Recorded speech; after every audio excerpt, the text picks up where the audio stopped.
Breaking news Israel దాడిలో Iran అణుకేంద్రంలో విషవాయువులు leak అయ్యాయా? ఇరాన్లో రేడియేషన్ పెరిగిపోయిందా? ఇప్పుడు ఇదే భయం అక్కడి ప్రజలను వెంటాడుతోంది. ఇరాన్ న్యూక్లియర్ సైట్ నతాన్జ్పై ఇజ్రాయెల్ భీకర దాడి చేసింది. ఇస్ఫహాన్లోని మరొక అణుకేంద్రంపై కూడా అటాక్ చేసింది. దీంతో ఎప్పుడు ఏం జరుగుతుందోనని హై టెన్షన్ నెలకొంది. యురేనియం లీక్ అయితే అత్యంత ప్రమాదకరమని భయపడుతున్నారు ప్రజలు. లక్షల సంఖ్యలో మరణాలు సంభవించే ఛాన్స్ కూడా ఉంది.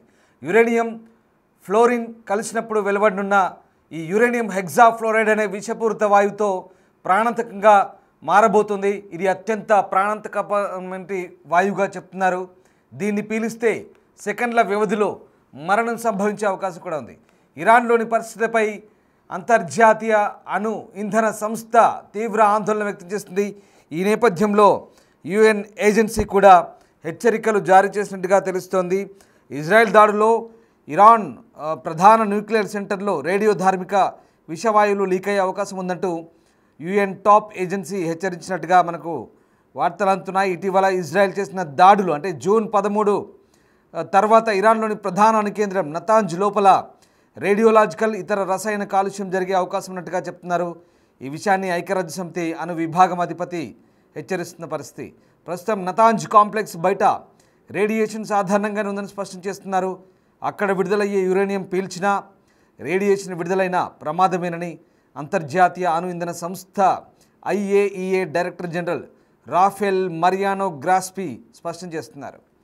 ఇక ఇరాన్లోని నతాంజ్ అణు కేంద్రం బయట రేడియో ధార్మికత స్థాయిలో ప్రస్తుతానికైతే ఎలాంటి మార్పు లేదు. ప్రజలతో పాటు పర్యావరణంపై ఎలాంటి ప్రభావం లేదని చెప్తున్నారు. అయితే ఇరాన్ అణు సౌకర్యాలపై ఇజ్రాయెల్ దాడులపై రష్యా అభ్యర్థన మేరకు వియన్నాలో జరిగిన IAEA బోర్డు సమావేశంలో గ్రాసీ దీన్ని ప్రస్తావించారు. నతాంజ్, ఇస్ఫహాన్ అణు పరిశోధన కేంద్రాల నుంచి ఎలాంటి ప్రతికూల ఫలితాలు కనిపించలేదన్నారు. కానీ నతాంజ్ లోపల ఉన్న యురేనియం హెక్సాఫ్లోరైడ్ అనే వాయువు విషపూరితమన్నారు. ఇది శుద్ధి సమయంలో యురేనియంతో కలిపి ఫ్లోరిన్గా మారుతోంది. ఒకవేళ ఇది లీక్ అయితే కనుక చర్మాన్ని కాల్చివేస్తోంది.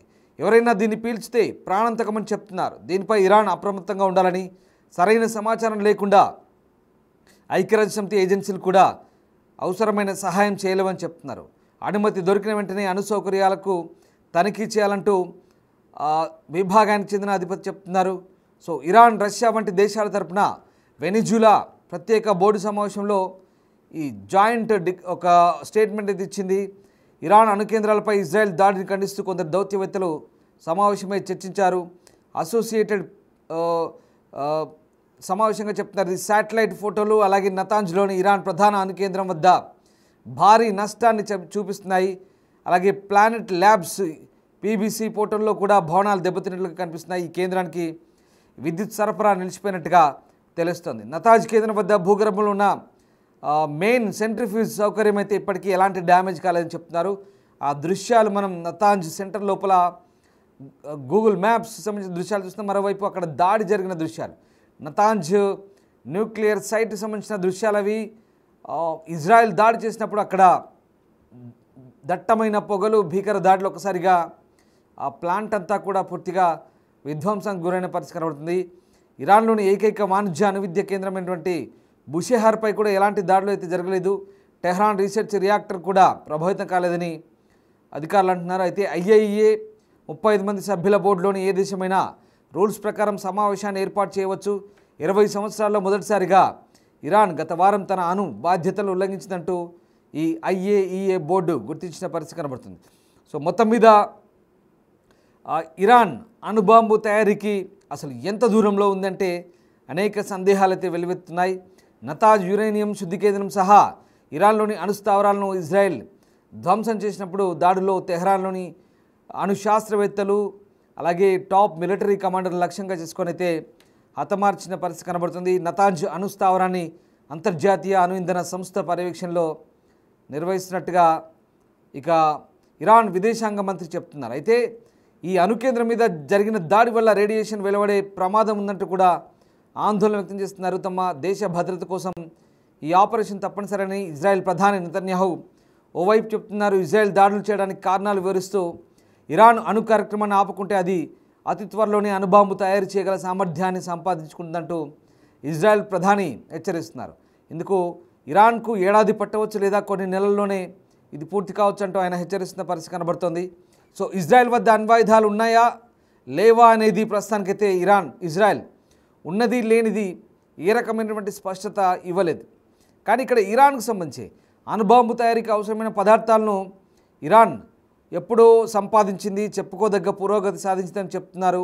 యురేనియం కావచ్చు, న్యూట్రాన్ కావచ్చు సమకూర్చుకున్నట్టుగా కొన్ని నిఘా వర్గాలైతే సమాచారాన్ని అందుకున్నాయి. దీంతోనే ఇప్పుడు ఇరాన్ వాటిని అణ్వాయుధాలను అభివృద్ధి చేసేందుకే విశ్లేషణ చేస్తుందంటూ చెప్తున్న వార్తలతో ఒక్కసారిగా అణుబాంబు తయారు చేస్తుందని పశ్చిమ దేశాలు భావిస్తున్నాయి. దీనికి సంబంధించి అమెరికా నిఘా సంస్థలు కూడా హెచ్చరించిన నేపథ్యం. ఈ నేపథ్యంలోనే ఒక్కసారిగా అసలు ఇరాన్ అణు కార్యక్రమానికి సంబంధించి తాము మాత్రం శాంతియుత ప్రయోజనాలకు ఉద్దేశించిందంటూ అణ్వాయుధాలను ఎన్నడూ తయారు చేయలేదంటూ ఇరాన్ చెప్తున్నది. అయినప్పటికీ కూడా 1980 నుంచి 2003 మధ్య ఇరాన్ అణ్వస్త్రాన్ని అభివృద్ధి చేయడానికి పనిచేసినట్లుగా అంతర్జాతీయ అణుఇంధన సంస్థ దర్యాప్తులో గుర్తించింది. 2009 వరకు కూడా కొన్ని కార్యకలాపాలు సాగించినట్టుగా గుర్తించింది. ఈ ప్రాజెక్టుకు అమాద్ అని పేరు కూడా పెట్టినట్టుగా సమాచారం. ఇక ప్రధానంగా ఇరాన్ ప్రభుత్వం ఫోటో ప్రాంతంలో యురేనియాన్ని శుద్ధి చేసేందుకు భూమి లోపల ఓ కేంద్రాన్ని నిర్మించినట్టుగా పశ్చిమ దేశాలు 2009లోనే గుర్తించాయి. అప్పటి నుంచి ఇరాన్ అణ్వస్త్రాలను అభివృద్ధి చేస్తుందంటూ ఇప్పటివరకైతే ఇంకా ఎలాంటి ఆధారాలు చూపించలేదు. కానీ మొత్తం మీద ఇరాన్ కూడా 2015లో ఒక ఒప్పందం చేసుకుంది. ముఖ్యంగా తమ అణు కార్యకలాపాలపై అనేక ఆంక్షలను అంగీకరించింది. ప్రపంచ దేశాల కఠిన ఆంక్షలను తప్పించుకోవడానికి అణు కార్యక్రమాన్ని పర్యవేక్షించేందుకు అంతర్జాతీయ అణుశక్తి సంస్థకైతే అనుమతి ఇచ్చింది. అయితే 2018లో డొనాల్డ్ ట్రంప్ అమెరికా అధ్యక్షుడైన తర్వాత 6 దేశాలు ఏవైతే ఉన్నాయో ఒప్పందం చేసుకున్నాయి, అవి వైదొలిగారు. ఇరాన్ అణుబాంబు తయారు చేయకుండా ఈ ఒప్పందం ఆపలేదంటూ అమెరికా చెప్తోంది. అయితే దీంతో ఇరాన్ మీద మళ్ళీ ఆంక్షలు విధించిన పరిస్థితి.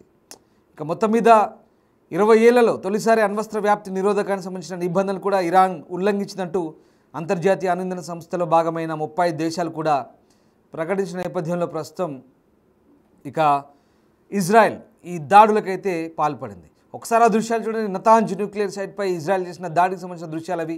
13వ తారీఖున సరిగ్గా ఆ దాడులు చేసింది. ఒకసారి ఆ దాడులు జరిగినప్పటి దృశ్యాలు చూద్దాం.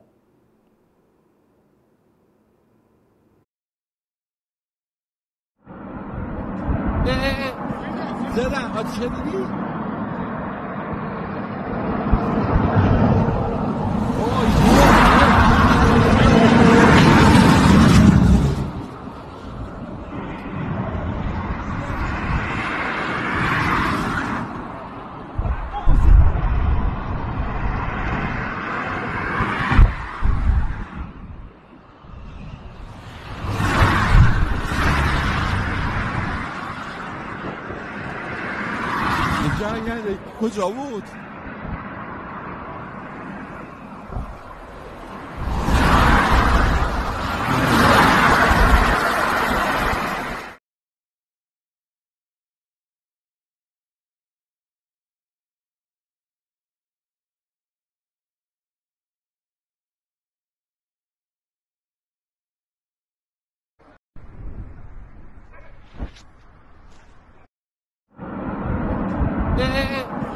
زدن آتیش دیدی؟